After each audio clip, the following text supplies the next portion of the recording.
Intinya saya tetap berjuang. Dulu pada kasus pertama, saya pernah ditawari, Gus Nur kalau minta maaf sekarang besok bebas. Dan saya nggak mau minta maaf. Ya, kecuali terbukti bersalah. Minta maaf itu gampang. Jangankan minta maaf, cium kakimu saya mau. Yang penting buktikan kalau saya salah.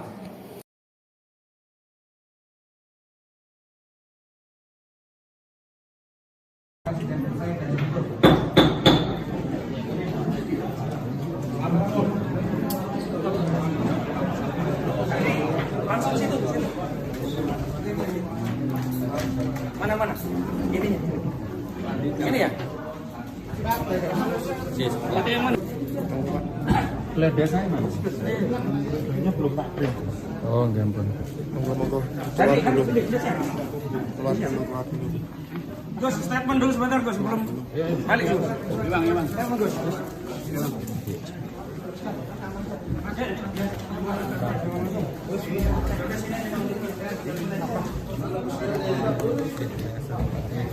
Sini dulu Pak. Sini dulu. Ini saya di... Nggak boleh Pak. Ini masih di ruang sidang. Masih di ruang Polisi sidang. justru belum nggak boleh Kondisikan. masuk. Sebentar sini. Kita kondisikan juga teman-teman. Ya. Boleh ini peristiwa hukum. Ayo bicara. Saya dulu ya. Ini udah belum? Udah hidup belum? Bismillahirrahmanirrahim. Assalamualaikum warahmatullahi wabarakatuh. Menteri mana? Inna lillahi wa inna ilaihi raji'un. Inna lillahi wa inna ilaihi raji'un. Kami kabarkan bahwa saksi yang pada pekan sebelumnya, sidang sebelumnya sudah siap, hendak hadir dalam persidangan dalam rangka diambil keterangannya untuk didengar apa yang dia lihat, dia ketahui, dia dengar sendiri. Yang bernama Bambang Prasetyo tiba-tiba pada sidang sebelumnya kena serangan jantung. Tapi pada kesempatan kali ini kami mendapatkan kabar dari saudara jaksa penuntut umum bahwa saksi Bambang Prasetyo meninggal dunia. Kita sebenarnya sangat berharap, tapi ini kehendak Allah. Karena saksi ternyata meninggal dunia. Tapi kami berpikiran jangan-jangan ini adalah efek mubahalah.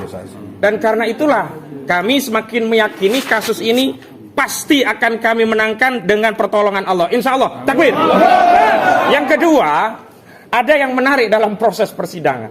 Ada penyelundupan redaksi yang diulang-ulang dalam proses penyidikan yang ternyata diakui tidak berasal dari saksi-saksi. Jadi yang buat polisi. Nah, itu adalah bikinan dari penyidik, kelakuan dari penyidik. Apa redaksinya?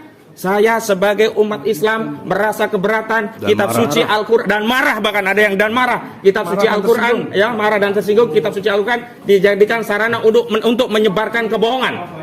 Dan itu selalu berulang-ulang, padahal setiap saksi ketika kami verifikasi melalui proses tanya jawab, ya ternyata tidak menyatakan itu. Ini menunjukkan apa? Ada desain dalam proses BAP, ada desain yang mengarahkan seolah-olah ya ada unsur penistaan agama dalam proses penyidikan. Yang kedua, ya yang ketiga begitu. Desain itu juga ada dengan munculnya nama kakak ibu negara, Nyonya Iriana yang bernama Anto. Ternyata Kakak Anto kandung.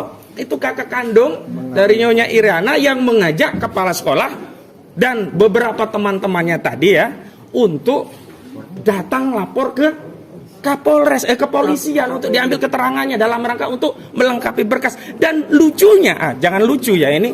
Kurang ajar. Nah kalau bahasa Bang Egy kurang ajar, saya tambahkan lagi kalau sekarang. Anehnya ya, tidak ada panggilan, langsung datang. Aneh apa aneh ini? Aneh. Kita saja ya punya berkas kalau lapor polisi selalu ada surat panggilan, misalkan dipanggil dalam rangka untuk dijadikan saksi atau setidaknya undangan klarifikasi.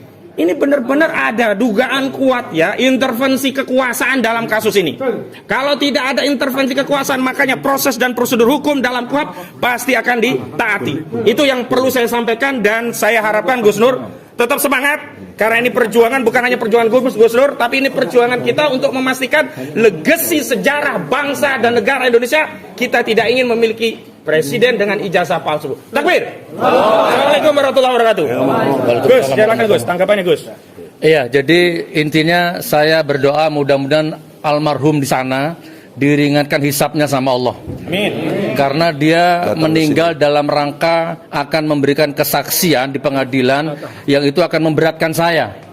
Tapi saya tidak punya ruang, tidak punya celah untuk melaknat karena udah meninggal, Mas. Dan diselamatkan akhirnya nggak bisa memberatkan Gus Nur kan jadinya. Ya, jadi ya, tapi kita tetap berdoa. Mudah-mudahan keluarganya diberikan ketabahan, ya, rezekinya dilancarkan dan almarhum di sana diampuni sama Allah. Amin. Dan intinya saya tetap berjuang. Dulu pada kasus pertama, saya pernah ditawari, Gus Nur kalau minta maaf sekarang besok bebas. Dan saya nggak mau minta maaf. Ya. Kecuali terbukti bersalah, minta maaf itu gampang. Jangankan minta maaf, cium kakimu saya mau. Yang penting buktikan kalau saya salah. Kan belum terbukti bersalah. Tapi sudah di penjara. Sudah di penjara dan gak boleh telepon anak istri dan diisolasi dan macam-macamnya lah. Jadi Mas Ahmad dan semuanya intinya saya dalam rangka mencari kebenaran. Saya bukan kriminal, bukan narkoba, bukan penjahat, bukan teroris. Saya hanya YouTuber yang ngundang narasumber. Dan saya nggak nyangka akan terjadi seperti ini. Kurang lebih gitu Mas Ahmad. Barakallah.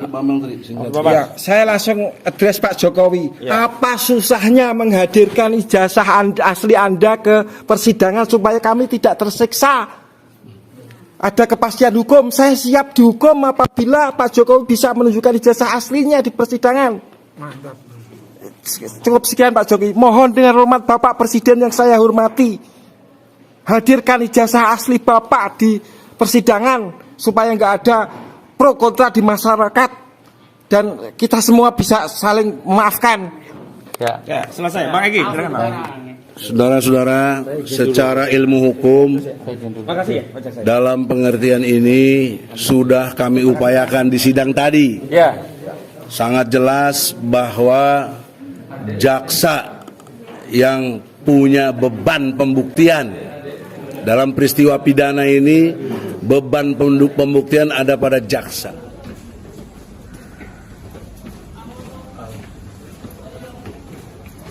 Kamu tuh kalau ada kesalahan.